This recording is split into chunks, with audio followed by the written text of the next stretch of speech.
The blizzard brought her to his doorstep. The cowboy said, "You were meant to find me." The horse went down in a ditch 3 miles east of nowhere. Clara Holt felt the animal buckle before she heard the crack. And then the world tilted sideways, and she was in the snow. Face first, her left boot still tangled in the stirrup. The wind screamed over the plains like something alive and furious. She pulled her boot free, stood, and looked at the mare. The leg was wrong. The angle was wrong. Everything was wrong. She had left Millbrook before sunrise because old Doc Haynes said the Calloway baby would not last another night without medicine. 17 miles of open Wyoming plain between the town and the Calloway homestead. 17 miles was nothing in August. In a blizzard that came off the mountains without a single hour of warning, 17 miles was the difference between breathing and not. Clara had the medicine pouch strapped under her coat, pressed against her ribs. She checked it with her fingers. Still there. Still intact. Small mercy. The mare made a sound that no one who has heard it ever forgets. Clara turned away from it. She pulled her rifle from the saddle scabbard, checked the cylinder out of habit, and did what had to be done. The sound the rifle made was swallowed whole by the wind before it reached 30 feet. She stood alone in the white. No landmarks. No road. The snow was coming sideways now, or driving into the left side of her face like broken glass. She knew the Calloway place was northeast. She knew the wind was coming from the northwest. She kept the wind on her left cheek and walked. The cold got into her boots in the first 10 minutes. It got into her hands in 20. She tucked her fingers inside her coat sleeves and kept moving, head down, shoulders forward, the way her father had taught her in a blizzard when she was 9 years old. Her father had been dead 11 years, and she heard his voice as clearly as if he were walking beside her. "Keep moving, Clara girl. The cold wants you to stop. Don't give it what it wants." She kept moving. The ground sloped upward, and she followed the slope because slopes meant ridges, and ridges sometimes meant shelter. Her legs were not her own anymore. They moved because she told them to. She stopped trusting what she felt and started trusting what she knew, and what she knew was northeast, an uphill, medicine under her coat, baby needs it by morning. An hour into the walk, maybe more, maybe less. She stopped telling herself she knew which direction she was going. The wind had shifted, or she had. She could not tell. Everything was white and roaring, and the cold had a sound now, a low, steady hum behind her ears that she did not like at all. She knew what that hum meant. She had seen it take 2 men on a cattle drive in 1887. They sat down to rest, and they did not get up. She did not sit down. She walked into a fence post. She grabbed it with both hands and held on because her legs had gone soft underneath her, and the post was the only solid thing in the world. She followed the fence line. Fence lines meant property. Property meant structures. Structures meant fire. The second post. The third. Her fingers stopped feeling the wire between them, but she kept her palms against each post as she passed, counting, holding the line. The fourth post. The fifth. A dark shape in the white. Low, solid. A building. She reached the wall and pressed her whole body against it, and felt its solidity like a gift she had not earned. She moved along the wall toward where the door had to be. Her hand found a latch. She pulled. Wind and the weight of the door fought her. She pulled harder. The door gave, and the warmth that hit her face was so immediate and complete that her knees buckled and she went down on the threshold. Boots on wood plank. Close. Coming fast. She looked up. The man was tall in the way that fills a doorway. Dark-haired, a week of rough beard on his jaw. and his expression was the expression of a man who has learned to be unsurprised by things because surprise has never helped him once. He looked at her on his floor. He looked at the blizzard beyond her. He reached down and pulled her inside with one hand, the same way a person picks up something they dropped, and kicked the door shut behind them. Then the warmth closed over her like water. "Medicine," she said. Her voice sounded wrong in her own ears. Thin, far away. "I have medicine. Calloway, baby. I need to keep going." The man crouched in front of her and looked at her face. He did not look alarmed. He looked the way a person looks when they are calculating something. "Calloway Homestead is 4 miles north," he said. "I know where it is." "You don't." He said it plain, not mean, and just accurate. "You came in from the south. Now you've been walking south for a while." She stared at him. "The baby," she said. "The baby is going to need you alive."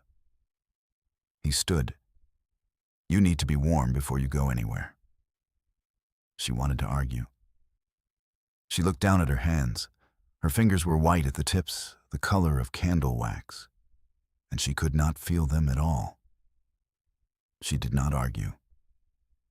The man's name was Cole Briggs. She did not ask it. He told her while he was pulling off her boots with the efficient and a practiced motion of someone who has dealt with frostbite before, which she would learn later he had twice, and both times on other people, never himself. "Cole Briggs," he said, "this is my ranch. You're safe here until it breaks." "Clara Holt," she said. "I'm the medicine woman out of Millbrook." He nodded like this explained something. He set her boots near the fire and handed her a tin cup that had coffee in it and said nothing else. He did not ask how she got there.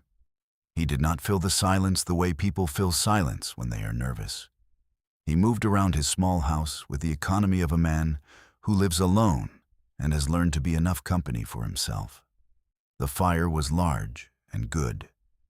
It snapped and threw orange light across the plank walls. She watched the color come back into her hands and let herself feel the pain of it without making a sound. On the wall above the fireplace were 2 things. A rifle she did not recognize the make of, and a child's drawing, pinned with a single nail, of a horse and a stick figure rider in crayon, faded with age. She did not ask about the drawing, but she looked at it a long time. Outside, the blizzard hammered the walls of Cole Briggs's house, and the baby at the Calloway homestead was 4 miles north in the dark, and the medicine was in the dry pouch under Clara's coat.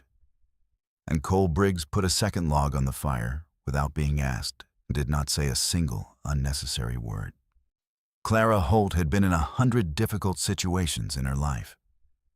She had never once thought that the most dangerous one would end with her sitting in a stranger's house feeling, against all reasonable explanation, like she had been here before. The blizzard did not break. It got worse around midnight. Cole could hear it in the way the house breathed, the walls pressing in on the gusts, the window above the sink rattling in its frame with the persistence of something that wanted in. Then he fed the fire every hour. He had enough wood inside for 3 days, stacked along the east wall, because he had grown up in Wyoming, and a man who did not stack wood inside before December was a man who had not paid attention to Wyoming at all. Clara Holt was asleep in his chair. He had offered her the cot in the back room. She had refused it, said she would only rest an hour and needed to stay close to the door to hear when the wind dropped. He did not argue with people who had made up their minds. He respected that in general. In her, watching her fight sleep for 40 minutes before it took her anyway, he found it something more than respectable. He sat at the table with a cup of old coffee and a harness that needed mending, and worked at it with his hands, while his eyes moved around the room out of habit. The medicine pouch was in her lap, held with both hands even in sleep. He noticed that. the way she held it like she had carried important things before and learned not to put them down. She was not what he had expected when he heard the door latch move. He had expected a man. Most things that arrived on his threshold in a blizzard were men, lost cattle hands, or travelers who misjudged the sky. What he got was a woman who was mostly frozen and still trying to give him instructions while her hands were the color of a winter creek. He had not known what to say about that, so he had said his name and moved on to fixing the problem, which was the way he handled most things. Clara shifted in the chair. Her jaw tightened in her sleep.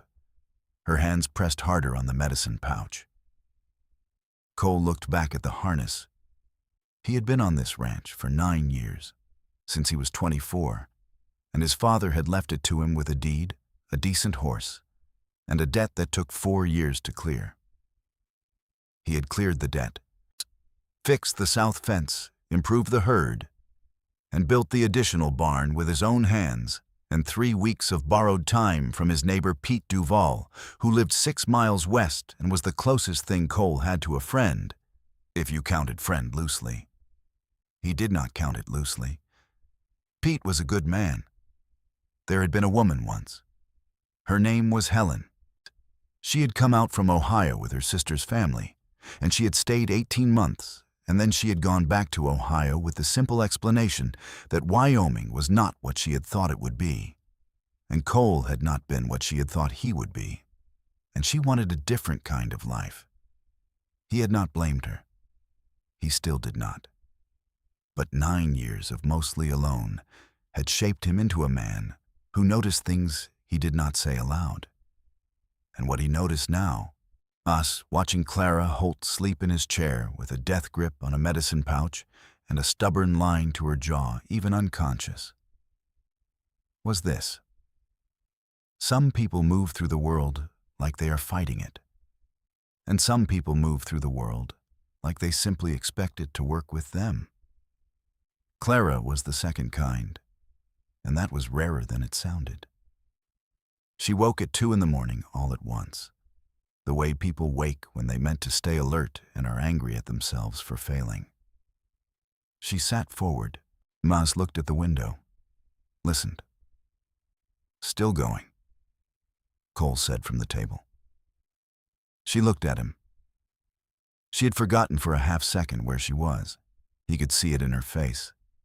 And then she remembered, and the practicality came back into her expression like a door closing. How long have I been asleep? 3 hours, roughly. She made a sound that was mostly frustration and stood and went to the window and pressed her hand against the glass. She held it there and looked out at the solid white nothing. The Calloway baby might have a fever on top of everything else, she said. Not to him, exactly.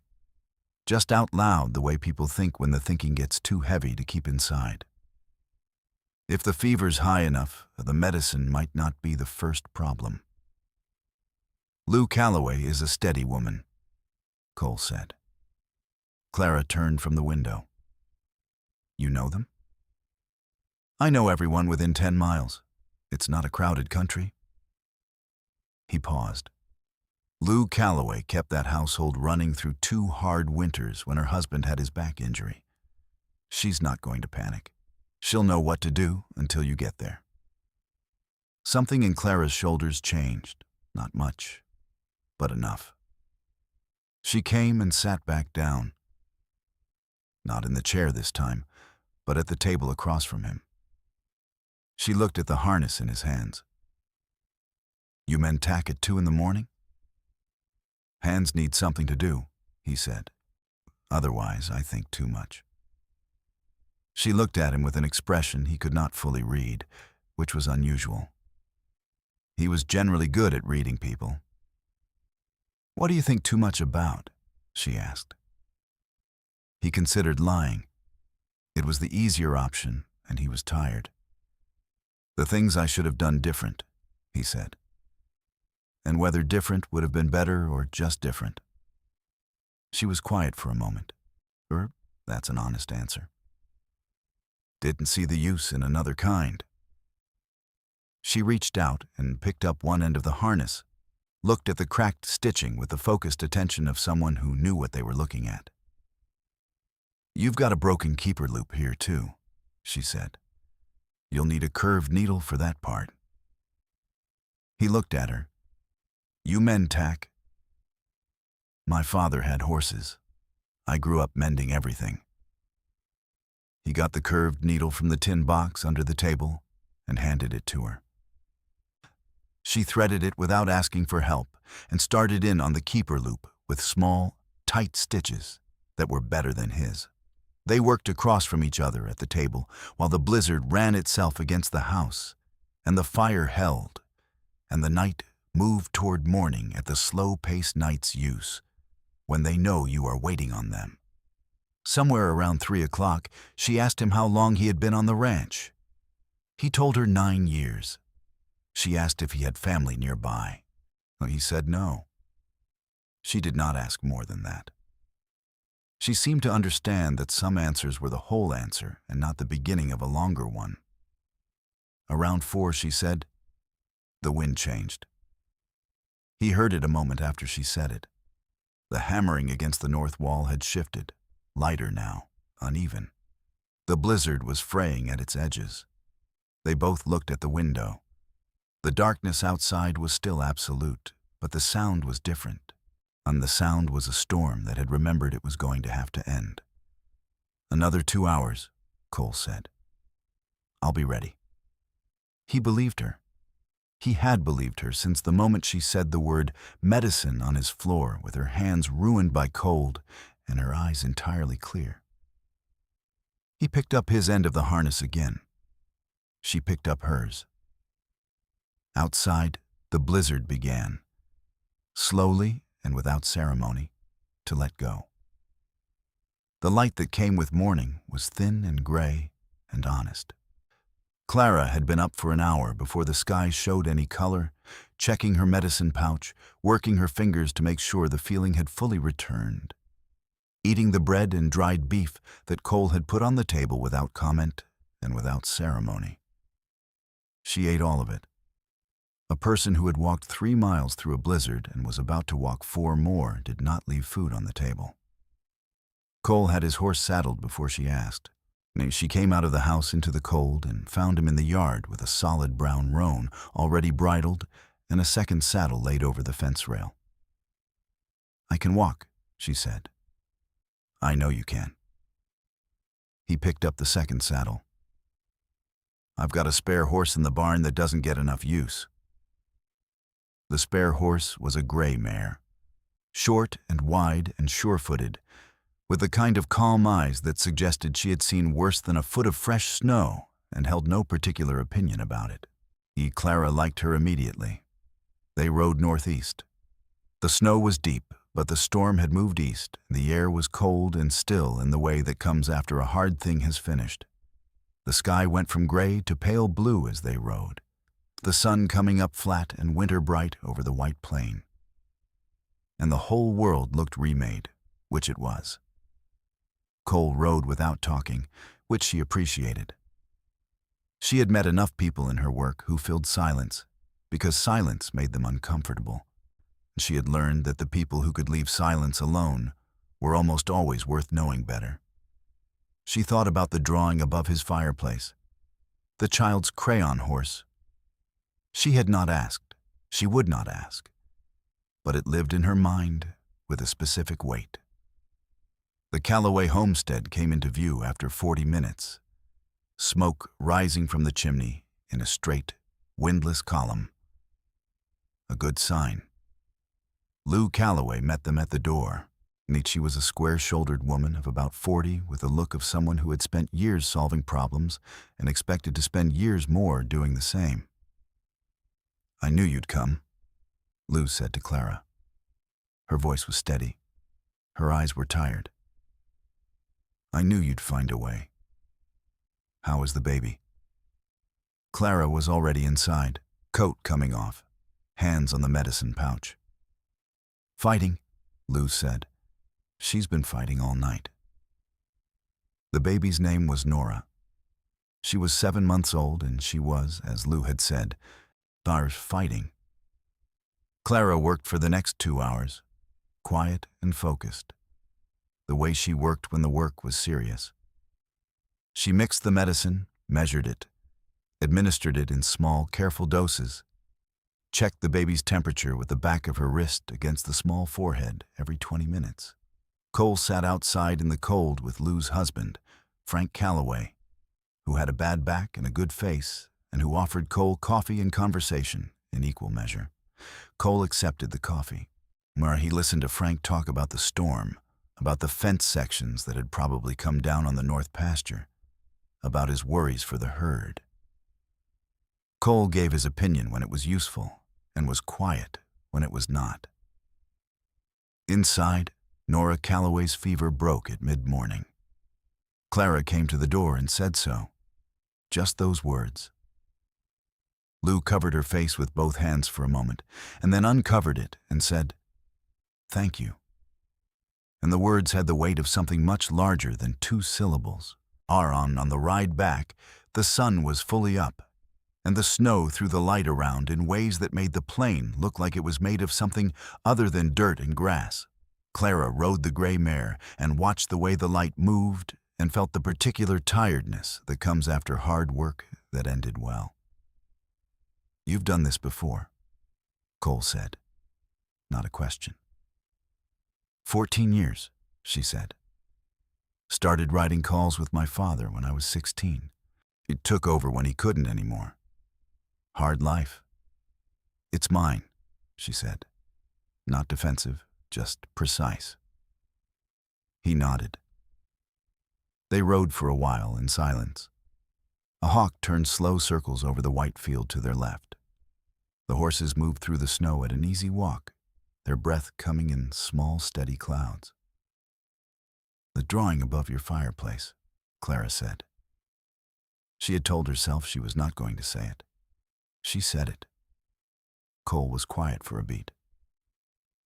"My daughter drew it," he said. She was 4.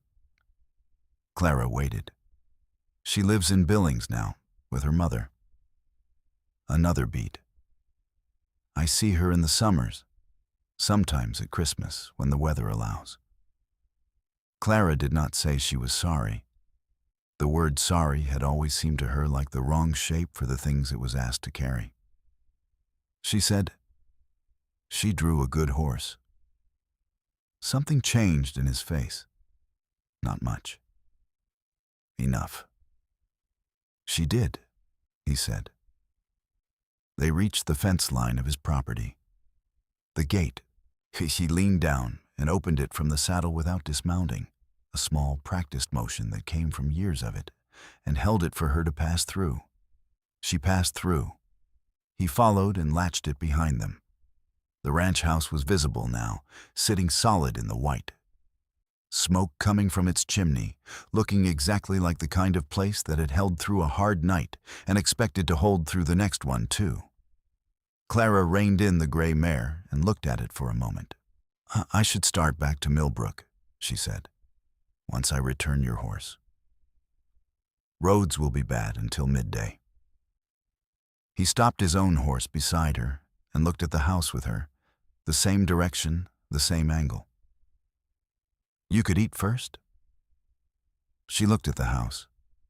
She looked at the hawk which had followed them, or was a different hawk, still turning circles in the cold blue sky.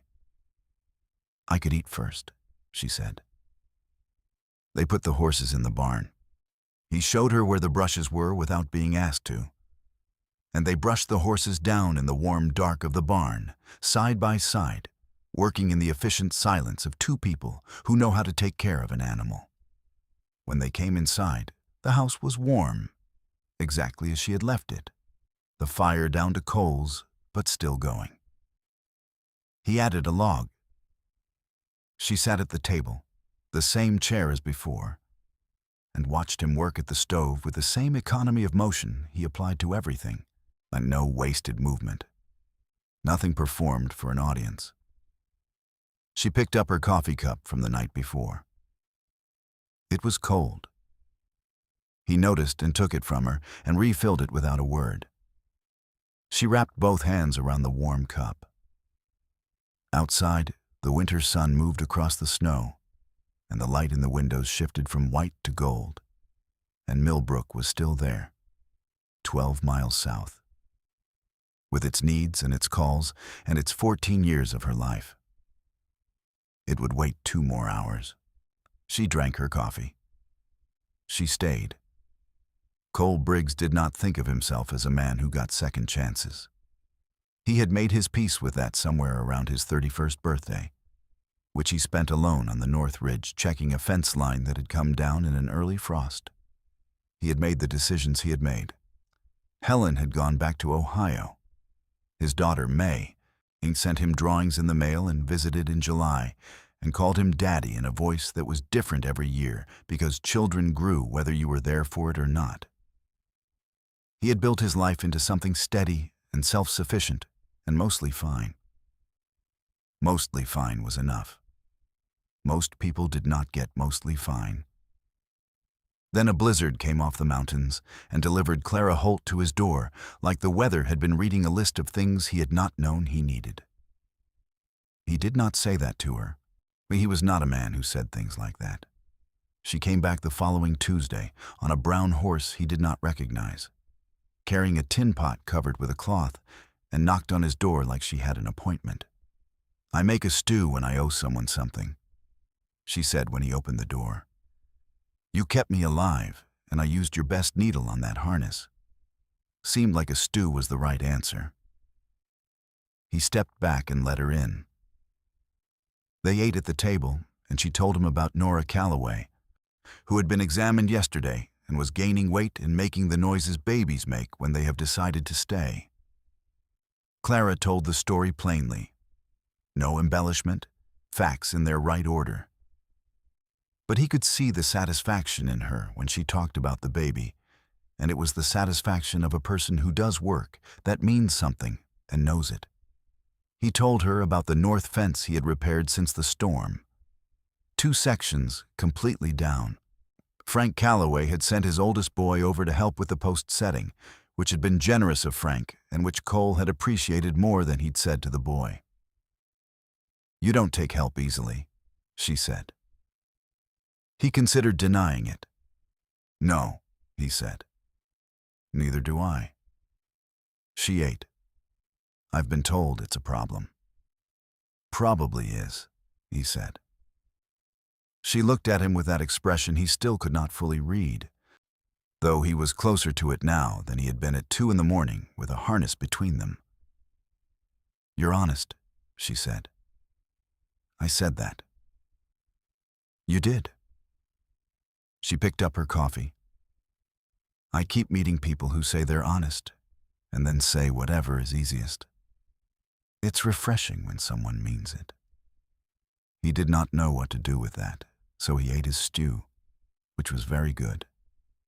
Better than anything he'd made himself in months, and with a depth to it that came from knowing what spices did what and in what order. She stayed for 3 hours. They talked about things that mattered and things that did not, and the line between the two blurred in a way that felt like something he did not have a word for. She knew about horses. Really knew. Not the romantic idea of them, but the actual animal.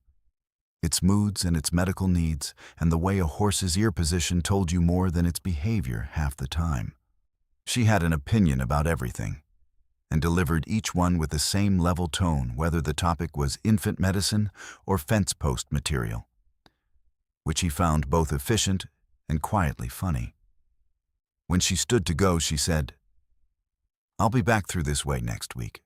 The Hendersons have an elderly woman staying with them, and I want to check on her." "The Henderson place is 8 miles the other direction from Millbrook," he said. "It is," she said. She put on her coat. He held the door. When she went out, untied her horse, mounted with the ease of long practice, and looked down at him from the saddle with that expression that was not quite a smile, but was not anything less than one either. "The stew pot," she said. "I'll need it back eventually." I know where to find you, he said. She rode south. He stood in the cold and watched until she was out of sight, and then stood there a little longer, which was not something he generally did. He went inside. The pot was on the table. The house smelled like her stew and like wood smoke and like something that had shifted since Tuesday of the previous week and was not going to shift back. He washed the pot and set it by the door.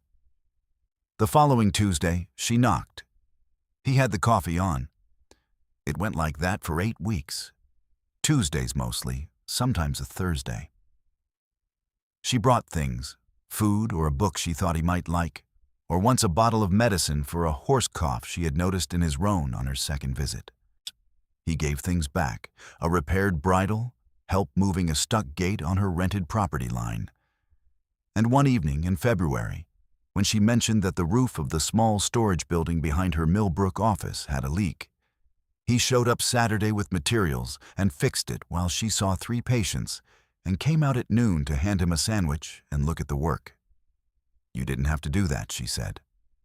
Roof leaks are pointless, he said, or they're always fixable. She handed him the sandwich and he ate it, and she sat on the step and they talked about nothing and everything. And the February light came down cold and clear, and the town of Millbrook went about its business around them, and neither of them remarked on any of it. May came for spring visit in April. She was 6 years old, and she had Cole's dark hair and her mother's laugh and absolutely no patience for sitting still. She arrived on a Friday with Helen's sister, Mon, who drove her down from Billings, and she ran across the yard to Cole and hit him at full speed like she did every time, her arms around his waist, her face pressed into his coat. "Daddy, I've been practicing," she said into his coat. "Practicing what?" he said into the top of her head. "Drawing horses. I've been doing legs. Legs are the hardest part." "They are," he said. "Come show me." He had told May about Clara, in the way a person mentions a fact without framing it. Like, there's a woman in Millbrook who brings me stew on Tuesday sometimes. Her name is Clara. She knows a lot about horses. May had accepted this with the pragmatic openness of a 6-year-old who was not yet sure which things were supposed to be complicated. On the Saturday of May's visit, Clara knocked. Cole had not told her May would be there. He had not told her not to come. He had been, in his honest way, curious what would happen. What had happened was May opened the door while Cole was in the barn, because May opened every door, and Clara found herself looking down at a small dark-haired girl with a drawing of a horse clutched in one hand. "Are you the stew lady?" May asked. "I'm Clara," Clara said. "The stew is really good," May said. "Daddy said so?" Clara crouched down to May's level and looked at the drawing. "Is this your horse?" "It's the horse I'm going to have," May said. "I'm working on the legs. They're the hardest part." "They are," Clara said. "But you've got the neck right, and that's just as hard." May looked at her drawing with new consideration. Cole came from the barn and found them on the step. Clara still crouched, May explaining the drawing in detail. And something happened in his chest that he did not have a precise name for. He stood in the yard and watched them. Clara looked up and saw him. She did not say anything. She did not have to. Some things do not need to be spoken to be understood. April moved into May, and May into June, and the Wyoming spring did what it always did, which was to come in cold and wet and then turn in a single week into something wide and blue and nearly impossible to believe. Clara Holt did not move to the Briggs Ranch in June. That would have been too fast, and Clara was not a fast woman, and Cole was not a fast man. But she was there on Tuesdays and Thursdays, and now often Saturdays. And on the Saturdays when May was visiting, she taught May to identify a horse's mood from its posture. and May taught Clara her system for drawing horses, which involved starting with a circle for the body and a smaller circle for the head, and then connecting them with what May called the important neck. The important neck, Clara repeated, very seriously, her pencil on the paper. It holds everything together, May said. Cola was at the stove, and he did not turn around, but his shoulders changed. Clara noticed. She noticed things about him that she had not expected to notice about anyone. The way he went quiet when something moved him rather than louder. The way he handled animals. Never rough, never sentimental. Exactly the right amount of firm, exactly the right amount of patient. The way he took criticism of his work with no defensiveness, just a steady look, and then the adjustment. The way he was with May, unpresent in a way that some fathers were not present even when they were standing in the same room. She had not planned for this. She had planned to do her work and save her money and possibly one day have a better equipped office and hire an assistant. That plan was still a plan, but it was no longer the only plan. In June, she told him. Not with those words exactly. She was not a woman who said exactly those words. She said, "Boy, I've been thinking about the Henderson Road," which was the longer route from Millbrook to the Briggs Ranch. There's good flat land along it, the kind that would support a small structure. Cole had turned from the fence he was mending and looked at her. "A structure," he said. "A small one," she said, "with an examination room. The western quarter of the county doesn't have a medicine stop closer than Millbrook. 12 miles is too far in bad weather." He looked at her for a long moment. "That's practical," he said. "I'm a practical person," she said. "You'd need a place to stay," he said. "I would," she said. The silence between them had the quality of a held breath. "There's a spare room," he said. "It's yours if you want it." She looked at the fence line, at the flat land along the Henderson Road, at the ranch house, which had held through 9 Wyoming winters and looked like it intended to hold through many more, at this man who said what he meant and meant what he said, and had stacked enough wood inside to last 3 days because Wyoming required paying attention. "I'll want it," she said. They did not embrace. They were not people who embraced over practical decisions made in fence lines. She went back to examining the land, and he went back to the fence, and the matter was settled in the way that suited both of them, which was plainly and without unnecessary theater. But that night, when she was riding back to Millbrook, the sun was setting over the mountains in all the colors summer used when it was not trying to be subtle. And she let the horse slow to a walk and sat in it for a while. She had left Millbrook before sunrise on a December morning because a baby needed medicine, and she had done her job, and her horse had gone down, and she had walked into a blizzard in the wrong direction and found a fence post and followed it to a door and fallen through it. She had not planned any of that. She thought about what Cole had said the night of the storm, sitting at the table at 2 in the morning with a harness between them, what he thought too much about. The things he should have done different, and whether different would have been better or just different. She thought about her own list of those things. It was not a short list. And she thought about how a blizzard had put her on the floor of a stranger's house with ruined hands and a medicine pouch pressed to her ribs, and how the stranger had pulled her inside without drama and crouched in front of her and calculated what needed doing and done it. And how she had looked at the fire and thought, against all reasonable explanation, that she had been here before. She had not been here before. She had been nowhere near here before. But something fit. That was the only word she had for it. Something fit in the way a bone fits back into its joint after a long dislocation, not without pain, not without effort, but with the absolute specific rightness of a thing going where it was always supposed to be. She touched her heels lightly to the horse's sides and rode toward Millbrook in the long summer light. And behind her, the Briggs Ranch sat on its good flat land under the enormous Wyoming sky, solid and lit from inside. Even the smoke from its chimney going straight up in the still evening air. She would be back Thursday. She knew the way.